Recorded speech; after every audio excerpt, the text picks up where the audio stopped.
મહુવામાં ભારે વરસાદથી ખેડૂતોને થયેલા ભારે નુકસાનને લઈને રાજ્યકક્ષાના મંત્રી પરસોત્તમ સોલંકી બહાર આવ્યા છે।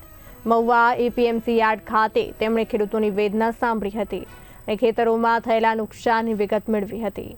આ પ્રસંગે મંત્રી પરસોત્તમ સોલંકીએ વહીવટી તંત્રને સૂચના આપી કે ખેડૂતોની મુશ્કેલીઓનું ઝડપથી નિરાકરણ લાવવામાં આવે।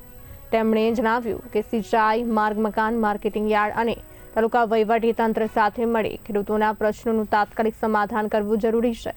પરસોત્તમ સોલંકીએ ખેડૂતોને વિશ્વાસ આપ્યો કે સરકાર ખેડૂતોના દુઃખ સાથે છે। આગાહીના હિસાબે આજે મહુવામાં વધારે વરસાદ પડ્યો અને 13 થી 14 ઇંચ વરસાદ જે મહુવામાં પડ્યો એના હિસાબે બધાને હું કહી શકું એટલું કે આ મહુવા એક ભાવનગરનું ઘરેણું છે અને એને જે પરિસ્થિતિ થઈ, આપણા મુખ્યમંત્રી અને તમામ આગેવાનોએ આની અંદર બહુ જ ચિંતા કરેલી અને ચિંતામાં જે આવતા સર્વેમાં હજી 4-5 દિવસની બાકી છે સર્વે કરવાનું, એટલે સર્વે થયા પછી આની અંદરથી શું નિર્ણય લેવો એની માટે સરકાર ચિંતિત છે।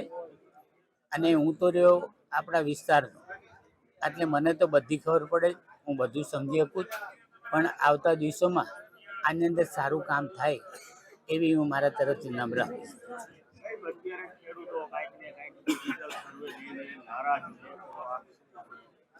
એની માટે જો અહીંયા આવ્યો કે નારાજ ન રહે અને આવતા દિવસોમાં સરકાર તરફથી સારો એવો નિર્ણય લેવાશે અને હું વિશ્વાસપૂર્વક કહી શકું છું।